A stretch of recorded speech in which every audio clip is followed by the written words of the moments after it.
디모데전서 2장 5절 말씀 한 절만 보도록 하겠습니다.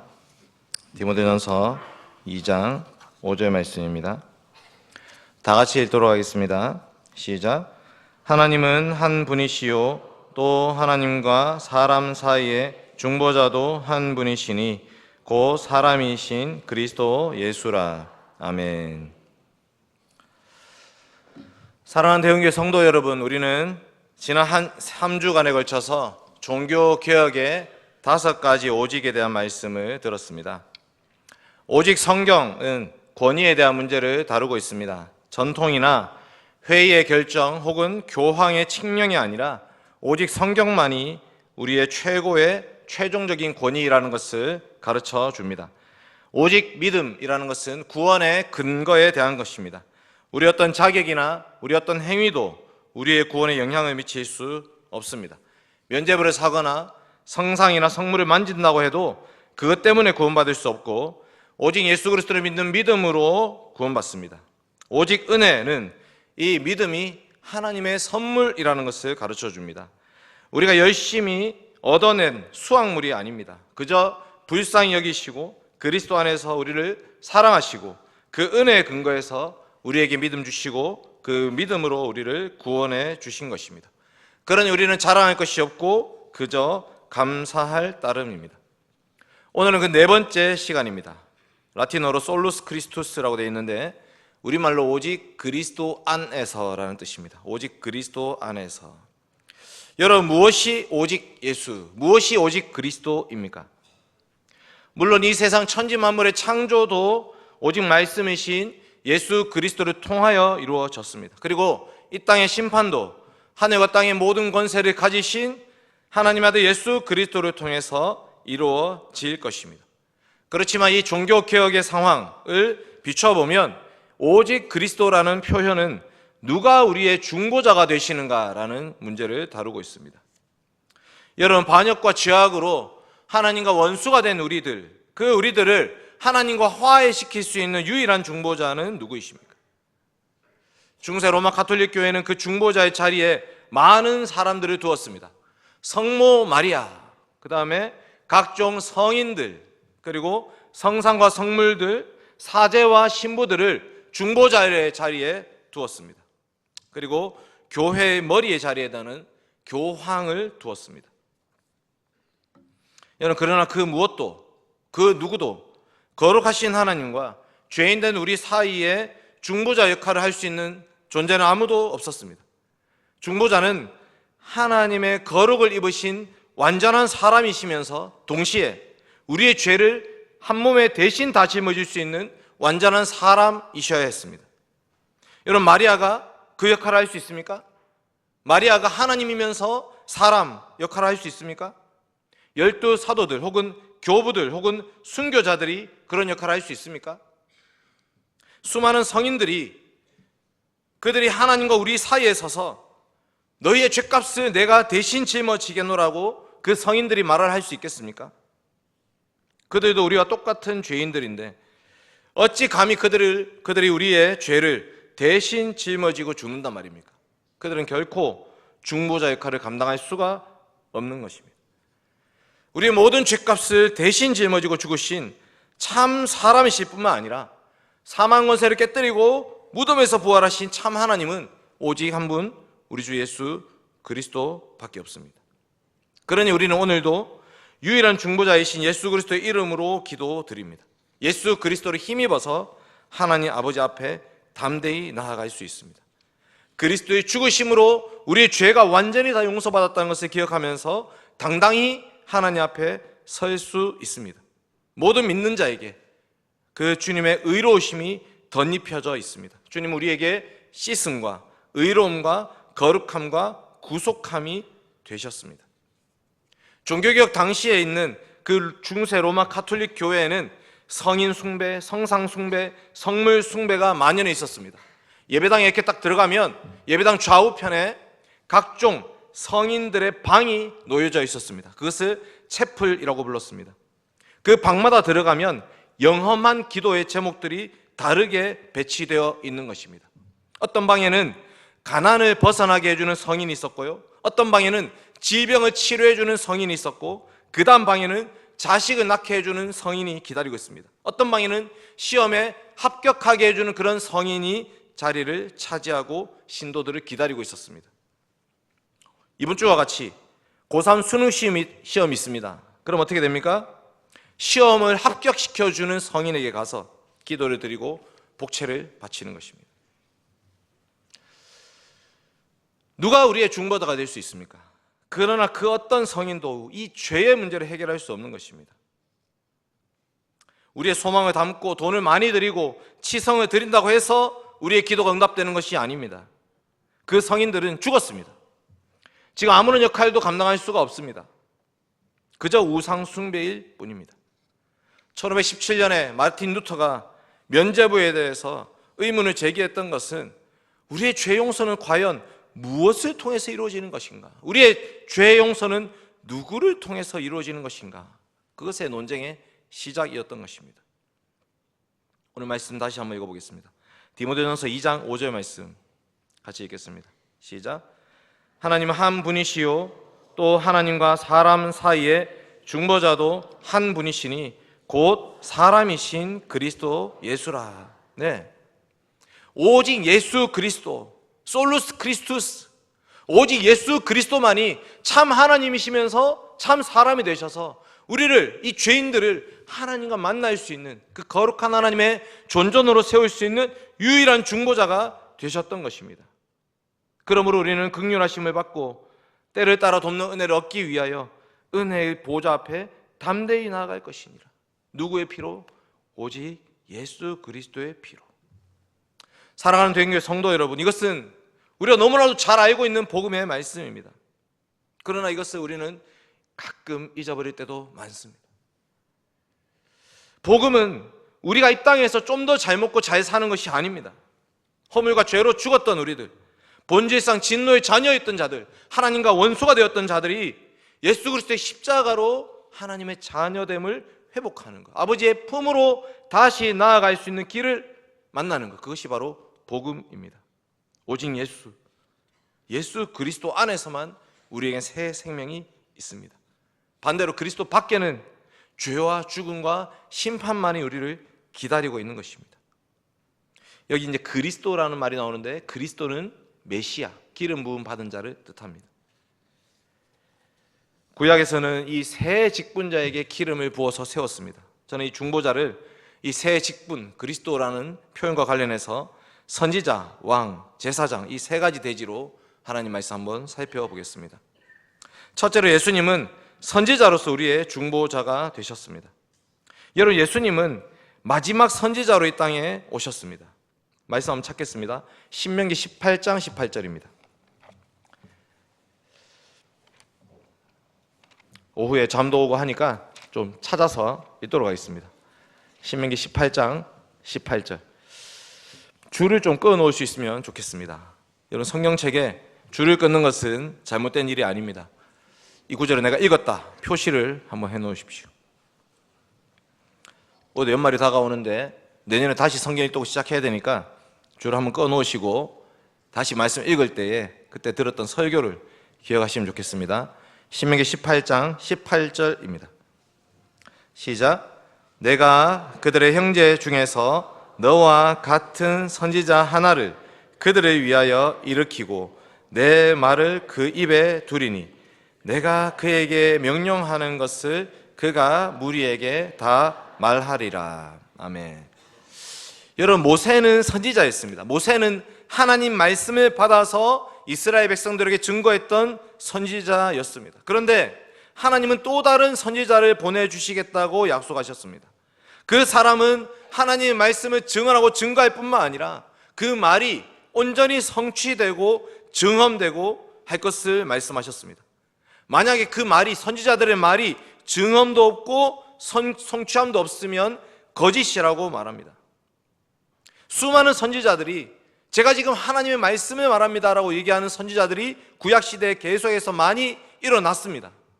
그러나 참 선지자와 거짓 선지자 어떻게 알 수 있느냐? 그 말이 성취됨이 있으면은 그 선지자의 말이 참입니다. 그러나 그 말이 이루어지지 않으면 가짜입니다. 특히 예레미야 시대에 많은 거짓 선지자들이 있었습니다. 그들은 무엇이라 외쳤습니까? 평안하다, 평안하다. 하나님의 성, 거룩한 성 이 예루살렘은 결코 무너지지 않을 것이다. 평안하다, 평안하다 외치면서 거짓 선지자들이 말을 했습니다. 그러나 예레미야는 그렇지 않았습니다. 여러분, 바벨론에 잡혀가십시오. 여러분, 하나님께서 우리를 심판하십니다. 바벨론에 끌려가십시오. 이 나라는 망할 것입니다. 예루살렘 성전은 무너질 것입니다. 누가 참 선지자입니까? 결국 남유다 예루살렘 성전은 파괴되었습니다. 예레미야가 참 선지자였던 것입니다. 사도행전 3장 한번 볼까요? 사도행전 3장입니다. 이 모세의 예언을 예수님이 성취하십니다. 사도행전 3장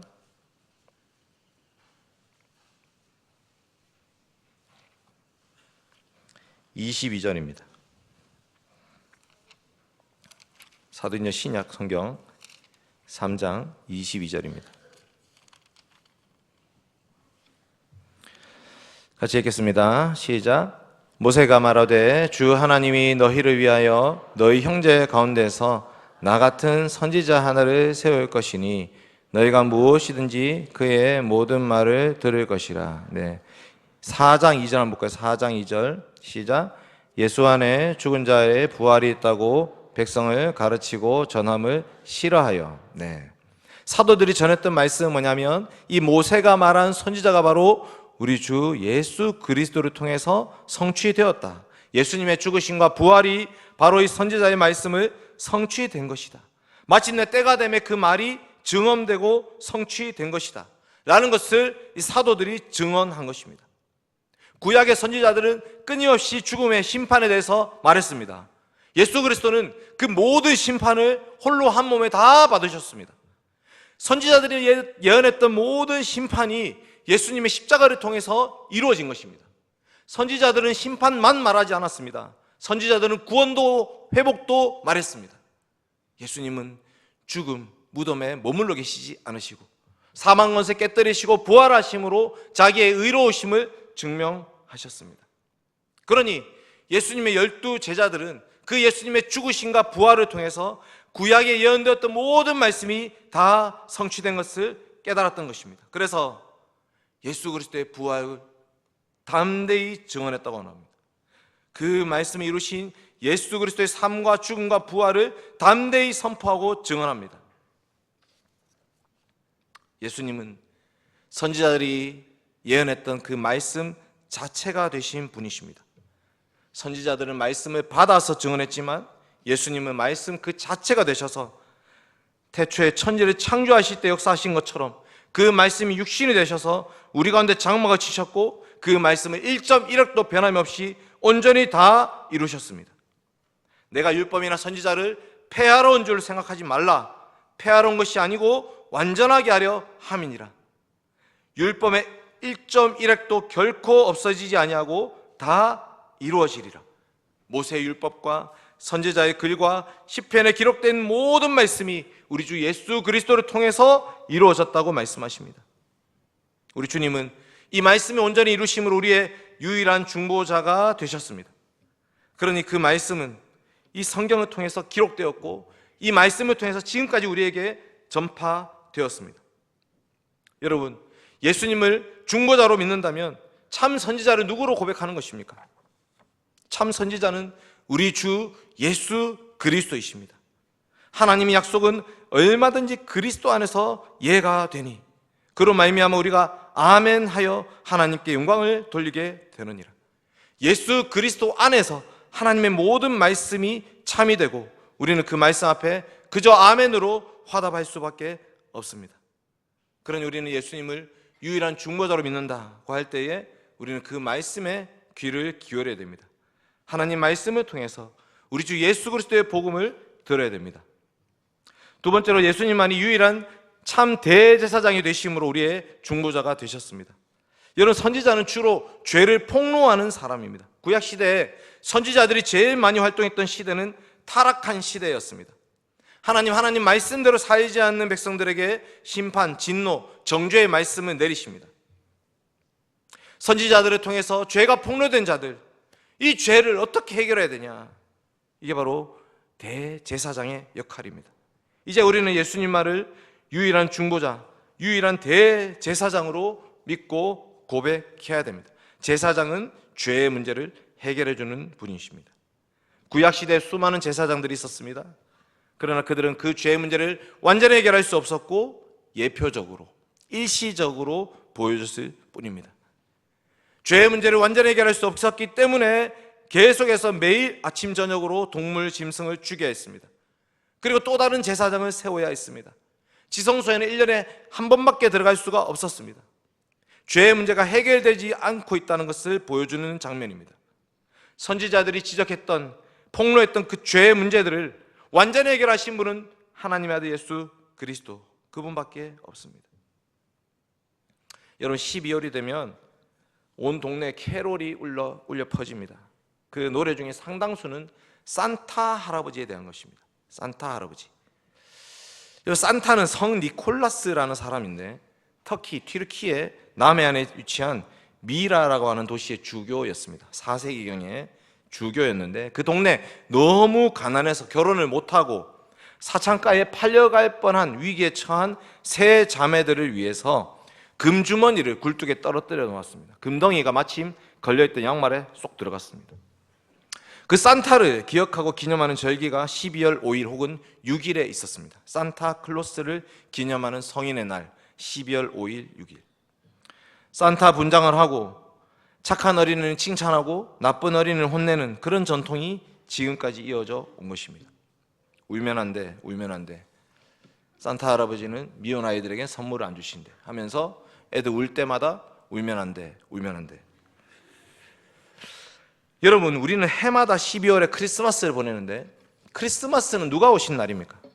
산타가 오신 날입니까? 예수님이 오신 날입니까? 우리는 왜 산타를 기억하고 기념하고 있습니까? 여러분, 산타가 우리의 죄를 해결할 수 있습니까? 산타가 우리 죄를 대신해 죽었습니까? 그때 당시에 산타가 금덩어리 3개 준 게 전부죠. 산타의 죽음은 우리를 대신한 죽음이 될 수 없습니다. 산타가 우리를 대신해서 부활할 수 있습니까? 없습니다. 여기 앉아있는 유치부 학생들, 산타는 죽었습니다. 산타는 옛날에 있었던 마음씨 착한 한 할아버지일 뿐입니다. 기독교가 만약에 그런 할아버지, 켄터키 할아버지 같은 그 할아버지를 추앙한다면 어떻게 기독교를 향해서 구원의 종교라고 할 수 있겠습니까? 이슬람에서 선교하는 선교사님이 무엇을 전해야 됩니까?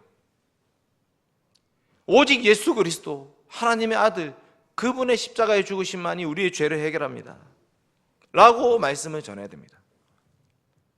이슬람에 가서 여러분 착한 일 하십시오. 산타도 그리스도인이었습니다. 여러분 예수님 믿으면, 이 기독교인이 되면 여러분도 구원받습니다. 이렇게 얘기할 수 있겠습니까? 예수 그리스도의 십자가의 죽음이 없다면 기독교가 어떻게 유일한 구원의 종교가 될 수 있겠습니까? 제가 읽었던 한 책에서는 산타 그리스도라는 표현을 쓰고 있었습니다. 산타 그리스도. 지금 이 시대의 교회가 산타를 그리스도로 믿고 따른다라는 것을 비꼬는 표현입니다. 마태복음 1장 21절 이렇게 말합니다. 아들을 낳으리니 이름을 예수라 하라. 이는 그가 자기 백성을 그들의 죄에서 구원할 자이심이라. 예수님은 자기의 몸을 유일한 대속제물로 바치시고 그리스도께서는 큰 대제사장이 되셔서 멜기세덱의 반차를 따르는 대제사장이 되셔서 하늘 성소에 들어가셨습니다. 그 예수 그리스도 안에서 그리스도를 믿음으로 말미암아 우리 또한 주님과 함께 죽고 부활함으로 승천해서 하나님 보좌에 앉아 있습니다. 하나님 보좌 우편에 우리도 주님과 함께 앉아 있다고 말씀하고 있습니다. 이로 말미암아 그는 새 언약의 중보자이시니 첫 언약의 범한 죄를 속량하시고 죽으사 부르심을 입은 자로 하여금 영원한 기업의 약속을 얻게 하려 하심이니라. 여러분, 우리는 이 땅의 삶이 끝이 아니라는 것을 알고 있습니다. 여러분, 이 땅에서 좀 더 잘 먹고 잘 살기 위해서 예수님 믿는 것이 아닙니다. 우리는 영원한 천국을 소망하면서 이 땅에 알지 못하는 비밀을 가지고 그리스도의 십자가의 죽음으로 구원받은 은혜로 살아가는 자들입니다. 셋째로 예수님은 영원한 왕이 되심으로 우리의 유일한 중보자가 되셨습니다. 여러분 마태복음 읽었는데요, 마태복음은 왕으로 오신 예수님 그리고 왕좌에 앉으신 예수님으로 끝나는 복음서입니다. 마태복음은 이렇게 시작합니다. 동방박사들이 찾아와서 유대인의 왕으로 나신 이가 어디 계시냐 이렇게 물었습니다. 대제사장 서기관, 그러니까 교회의 지도자들이 그리스도는 유대 베들레헴에서 납니다라는 것을 알고 있었습니다. 미가서 5장 2절 말씀을 읽어줍니다. 그러나 그들은 찾아가지 않습니다. 왕이신 예수님이 태어났습니다라는 것을 성경을 펼쳐서 읽었지만 그들은 왕 되신 예수님께 찾아가서 경배하지 않습니다. 이방인인 동방박사들이 찾아갑니다. 다윗의 자손으로 오셨던 예수님은 나면서부터 헤롯 대왕에게 죽음의 위협을 당하고 있습니다. 하나님의 아들 예수 그리스도를 하나님께서 보호하시고 지키십니다. 때가 되매 성령으로 기름 부어서 왕으로 세우셨습니다. 하늘의 하나님께서 예수 그리스도를 향해서 이는 내 사랑하는 아들이요 내 기뻐하는 자라고 말씀하십니다. 이것은 바로 이 아들이 하나님의 아들, 신이다, 왕이다라는 것을 선포하는 말씀입니다. 예수 그리스도만이 우리의 유일한 왕이라는 것을 선포한 말씀입니다. 예수님 왕이 되고 나서 어떤 일을 하십니까? 자기 백성들을 부르러 다니십니다. 12제자를 부르시고 또 제자들을 파송하셔서 70제자들을 부르시고 그리고 그들에게 하나님의 나라를 가르치십니다. 이 땅에서 예수님의 천국 비유, 그 말씀은 모두 하나님의 나라가 어떤 나라인지, 그 나라의 왕은 누구인지, 누가 그 나라의 백성이 될 수 있는지를 가르쳐주는 말씀이었습니다. 여러분, 하나님 나라의 왕은 바로 우리 주 예수 그리스도이십니다. 그 나라의 백성들은 예수님을 주로 믿고 고백하는 자들입니다. 교회입니다. 예수님은 자기 백성들을 내버려 두지 않는, 자기 백성들을 먹이시고 입히시는 왕입니다. 오병이어가 그것을 잘 보여주죠. 예수님 말씀을 따라온 자들, 그들이 먹을 것이 없는 그 저녁에 예수님 오병이어로 말미암아 먹이십니다. 내가 너에게 이르노니 무엇을 먹을까 무엇을 마실까 무엇을 입을까 염려하지 말라. 공중 나는 새를 보라. 심지도 않고 거두지도 않고 창고에 모아 들이지도 않지만 너희 하늘 아버지께서 기르시나니 너희는 이것들보다 더 귀하지 않냐. 들의 백합화가 어떻게 자라는지 생각하여 보라. 수고도 아니하고 길쌈도 아니하지만 솔로몬의 모든 영광으로 입은 옷이 이 꽃 하나만 갖지 못하지 않느냐. 그러므로 염려하지 말라. 무엇을 먹을까 무엇을 마실까 무엇을 입을까 염려하지 말고 너희는 먼저 그의 나라와 그의 의를 구하라. 여러분, 이 하나님의 나라의 왕 예수 그리스도는 자기 백성들을 불러 모으실 뿐만 아니라 그들을 먹이고 입히고 돌보시는 왕일 뿐만 아니라 자기 백성들을 위해서 자기 목숨을 바치신 왕이었습니다. 예수님은 자기 백성들의 죄를 대신해서 십자가에 죽으십니다. 아들을 낳으리니 이름을 예수라 하라. 이는 그가 자기 백성을 그들의 죄에서 구원할 자이십니다. 예수님은 왕좌에 가만히 앉아가지고 자기 권세를 자랑하고 의지되고 드러내는 그런 왕이 아니라 백성들을 위해서 기꺼이 희생하고 헌신하는 왕이었던 것입니다. 예수님이 십자가에 죽으심은 뭐냐? 원수 마귀의 머리를 짓밟고 깨뜨리는 죽음이었습니다. 예수님은 사망 권세를 깨뜨리고 3일 만에 부활하셨습니다. 부활 승천하신 예수님이 하나님 보좌 우편에 앉아 계셔서 하늘과 땅의 모든 권세를 가지시고 자기 백성들을 다스리십니다. 지금도 예수님은 그 왕으로 하나님 보좌 우편에 앉아 계십니다. 선지자 되심과 제사장 되심과 왕 되심을 우리의 죄와 관련해서 생각해 보면 이런 겁니다. 예수님은 유일한 중보자가 되셔서 우리의 죄를 다 폭로하시고 드러내십니다. 너희가 얼마나 더럽고 추악한 죄인 줄 아느냐. 선지자는 그 말씀으로 우리의 죄를 드러내십니다. 제사장은 그 죄값을 다 짊어지고 죽으십니다. 죄의 문제를 해결하십니다. 왕이신 예수님은 뭐 하시냐? 우리를 이제 보호하시고 지켜주십니다. 그 죄의 세력, 마귀 사탄의 세력으로부터 자기 백성들을 보호하고 지켜주고 계십니다. 그러니 이 땅에 우리의 유일한 중보자는 우리 주 예수 그리스도밖에 없는 것입니다. 누가 우리의 중보자가 될 수 있습니까? 누구의 이름으로 여러분 기도하시겠습니까? 누구에게 복채를 드리시겠습니까? 어느 성인에게 찾아가서 비나이다 비나이다 기도하시겠습니까? 시험을 앞두고 수험생들 힘듭니다. 요즘은 근데 힘들지 않습니다. 사실 수능 성적으로 모든 것이 결정나는 시대는 지났습니다. 이미 다 결정나 있습니다. 최저만 맞추면 됩니다. 수능 시험 친 우리 고3들이 지난 시간 힘들었겠지만 성적에 자기 인생에 달려있다고 믿지 않는 것이 필요한 것입니다. 그 점수에 나의 인생에 달려있다고 믿지 않으셔야 됩니다. 여러분, 우리의 돈벌이, 우리의 통장에 꽂히는 그 월급이 여러분 인생에 책임지십니까? 그렇지 않습니다. 사망 권세 깨뜨리고 부활하신 우리 주님이 우리 인생을 책임지십니다. 하나님의 말씀을 가지고 우리는 하나님 앞에 서야 됩니다. 우리 주 예수 그리스도만이 우리의 유일한 중보자가 되십니다. 여러분, 구원은 무엇입니까? 구원은 죄로 인해서 단절된 자들이 하나님을 다시 아버지라고 부르면서 아버지와 연합되는 것이 바로 구원입니다. 이것은 오직 예수 그리스도를 통해서만이 이루어집니다. 오늘 이 추수감사절에 우리는 많은 감사의 제목들이 있을 것입니다. 그러나 가장 큰 감사의 제목은 무엇입니까? 우리를 죄악 가운데 내버려 두지 아니하시고 아들 예수님 보내주셔서 구원해 주신 것, 성령님을 보내셔서 그 예수님을 믿게 해주신 것, 그 예수님 믿고 살아갈 수 있는 힘을 주신 것, 영원한 천국을 소망하면서 이 땅을 살게 해주신 것, 그보다 더 큰 감사의 제목이 어디 있단 말입니까? 우리 아이들에게 이 신앙을 전수해 주어야 됩니다. 너의 성적이 너의 인생을 좌우할 수 없다. 너의 대학이 너의 인생을 좌우할 수 없다. 오직 예수 그리스도만이 우리 인생의 주인이 되신다.